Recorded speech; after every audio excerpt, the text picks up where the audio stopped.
Hello and welcome to Editing with My Wife, now with a bonus episode. I'm the Hooded Philosopher and I'm here with Cheesy Loops. Cheesy Loops, what's this episode about? This episode is a little look into Tresca's past. Oh, that should be interesting. Last we heard, Tresca was waiting for Nathaniel's signal to go in and have the rebellion start invading. But before that, the boy found a new friend named Nail, who could mysteriously know his language, could speak it, citing the reason of being around children and wanting to talk over them to the adults. And he learned the language, and she was able to do that to the children. And then she helped foster the children, all that stuff.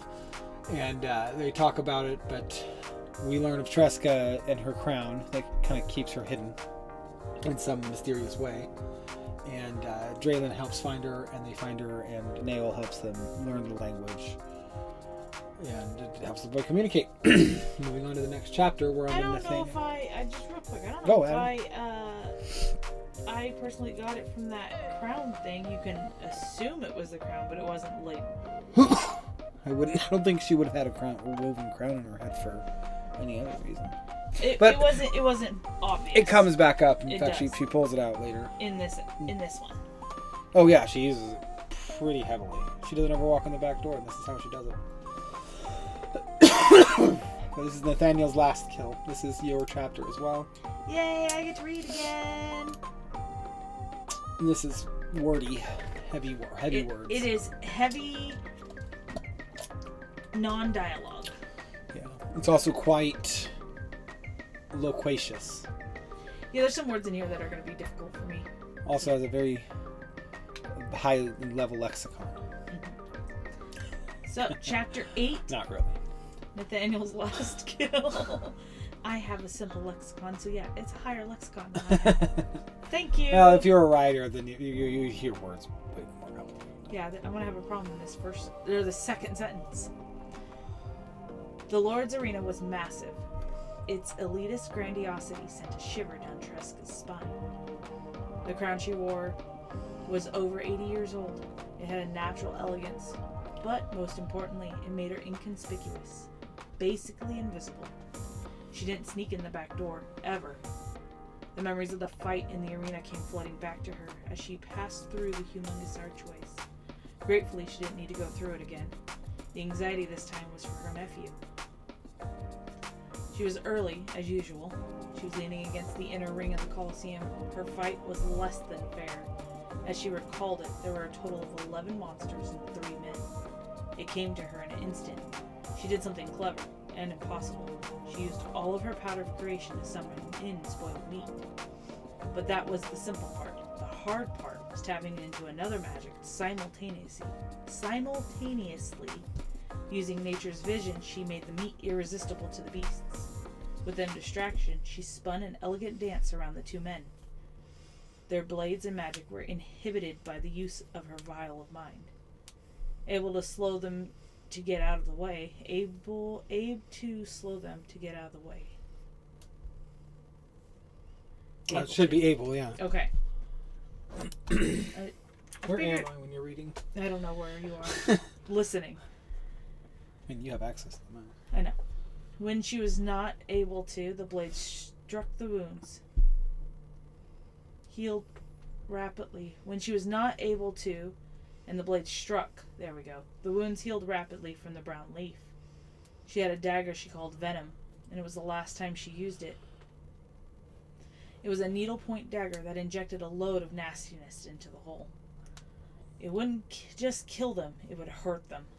A lot. The place was beginning to fill as Nathaniel came closer to the arena. She just remained, and it was where she was going to remain. She knew she couldn't do anything if something started.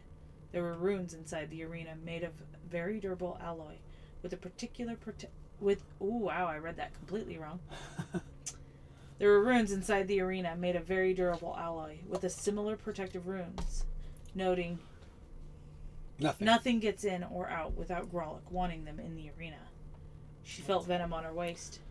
She had it just in case she got the chance to help. Inside Jessica's heart was another memory she held dear.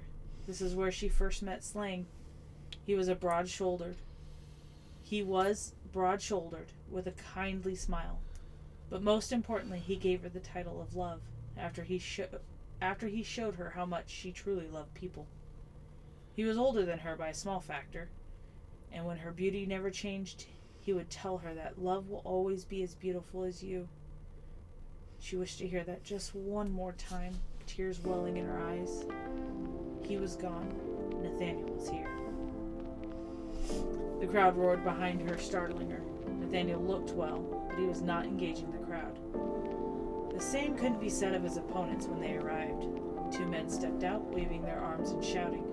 Hallucinatory names peered over them. The Bone Brothers appeared ostentatiously. When I was reading this, I said this over and over in my head, so I didn't say it wrong. Ostentatiously over their heads in a loud pop as someone repeated it in her ear.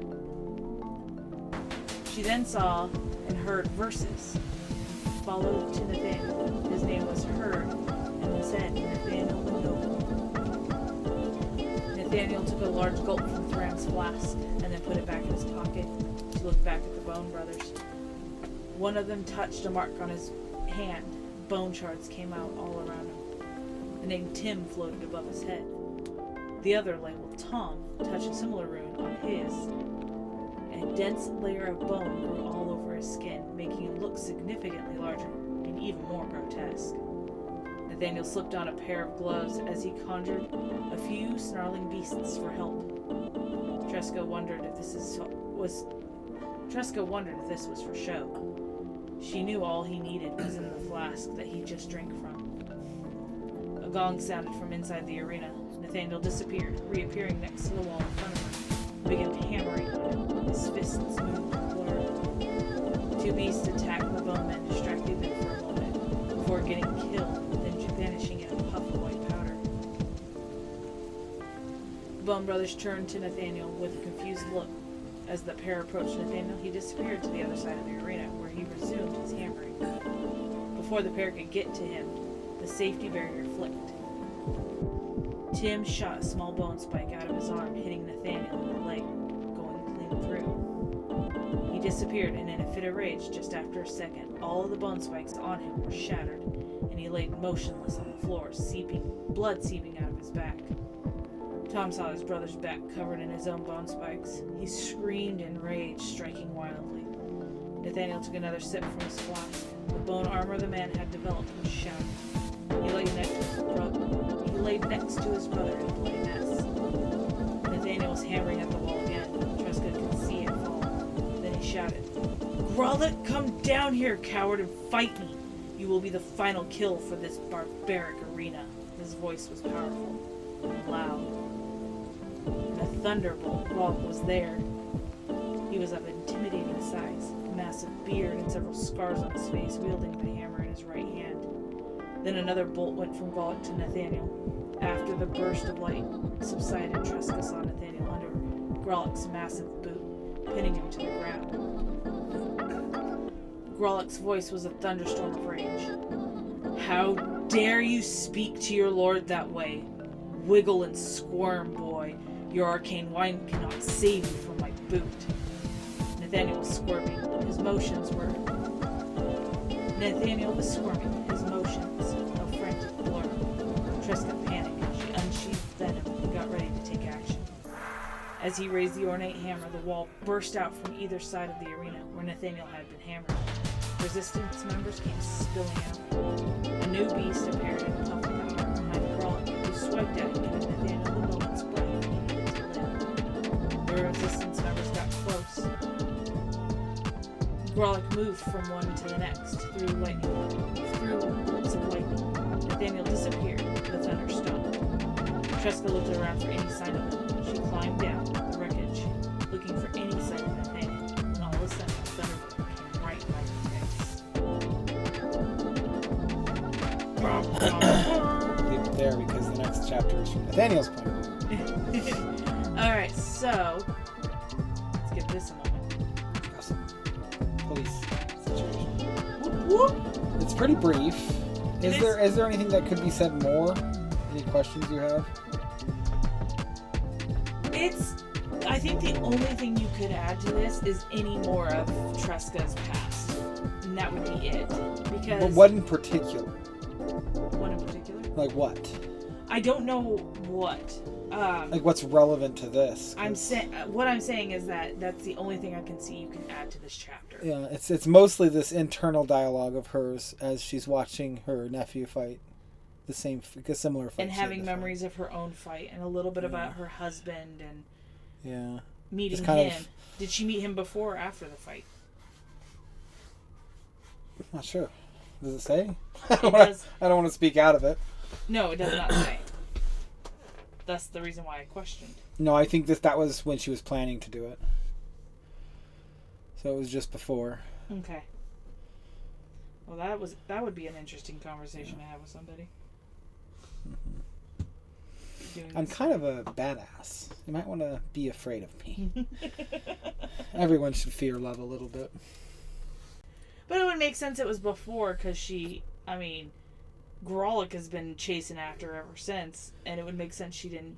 Yeah. Well, you can see why she wouldn't. Other than that, but you could see why it's never been entertained, because she was already with somebody else. Mm-hmm. So before makes a little sense.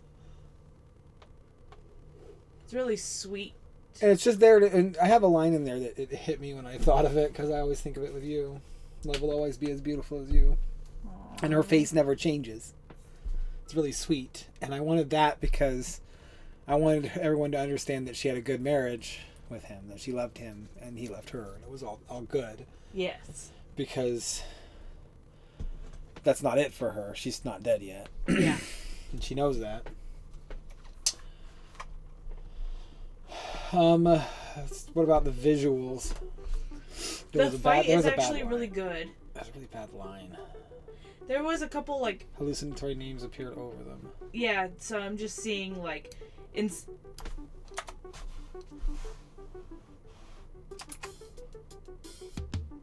Okay, I see that. Yeah, I can so see this as it's like you're watching it on TV, but you're live. You're right there. It is live. And all these and actually you can watch it on hallucinatory TV, whatever that looks like. Right. But you could be live and see it, and it looks like you have a HUD with their names above their heads and stuff. Yeah, I like it. And I really don't get into that feature of this world enough. It happens a lot, but not enough. It's constant. They're always seeing flashy stuff if they have the stuff in their system to see it. Which it's a mushroom that grows freely everywhere. So yeah. It's not like it's expensive. It's not like it's a huge commodity. But it makes sense here, definitely, in this arena where you're you know who to cheer for. Yeah. And you can kind of keep track of everything really easily. It'd be like if ancient Rome had HUD. That'd be so cool. Had AR. Are you not entertained? Oh, there was one problem. Tresca said that she fought 3 men and then 2 men. Where's the third man? It's right there, at the top. Said she totaled 11 monsters and 3 men, and then it says, with them distracted, she spun an elegant dance around the 2 men. So was she fighting 3 or 2? I should say either 3 or 2. I think 2's fine. So then change the 11 monsters and 2 men. Your cursor's almost there. You gotta just go left a little bit. Yeah.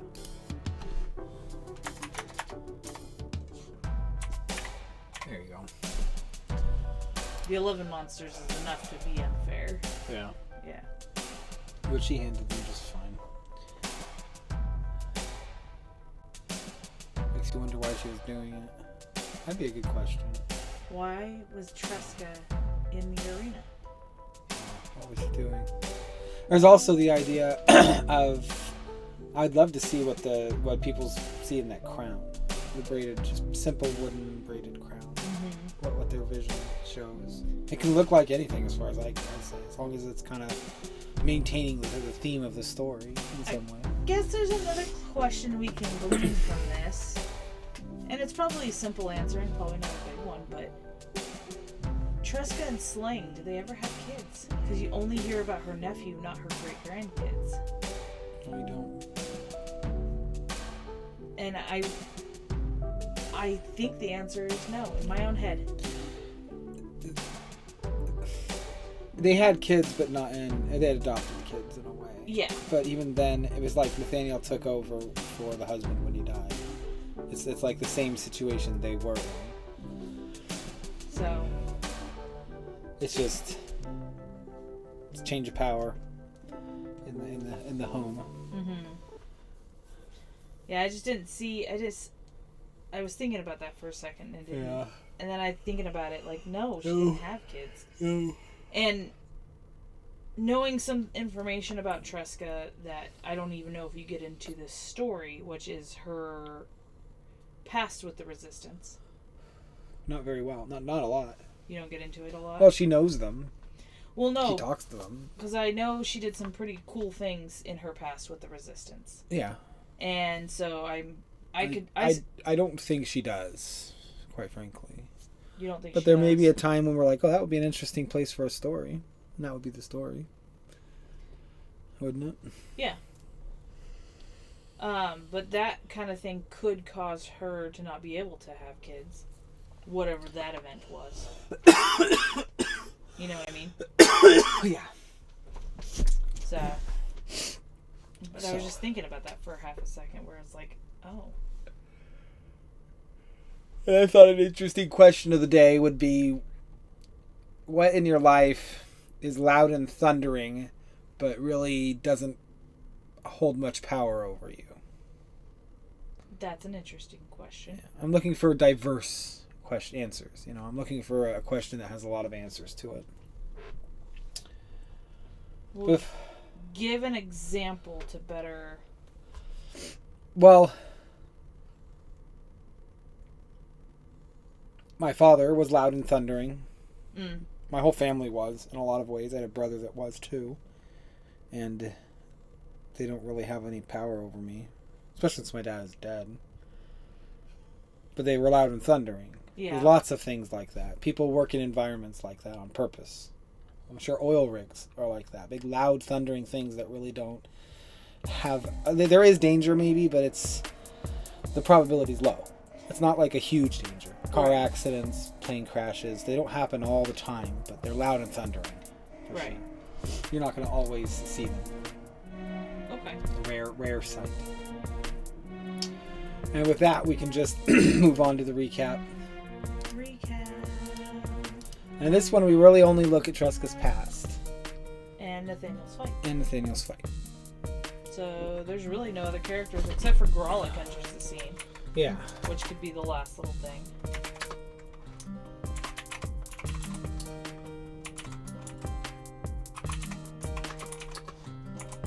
Hood's in the way so I can't see what he's typing. They can. Oh, good. That's what matters.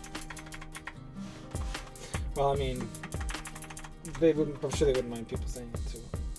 Tresca remembers the past fondly.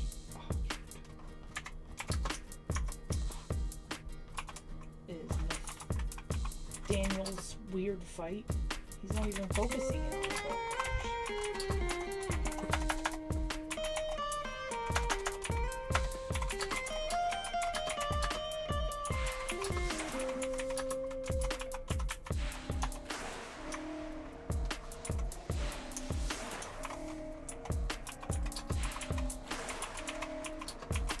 Nathaniel kills bone people to get his true agenda. Bone brothers shatter and Grolic enters the scene.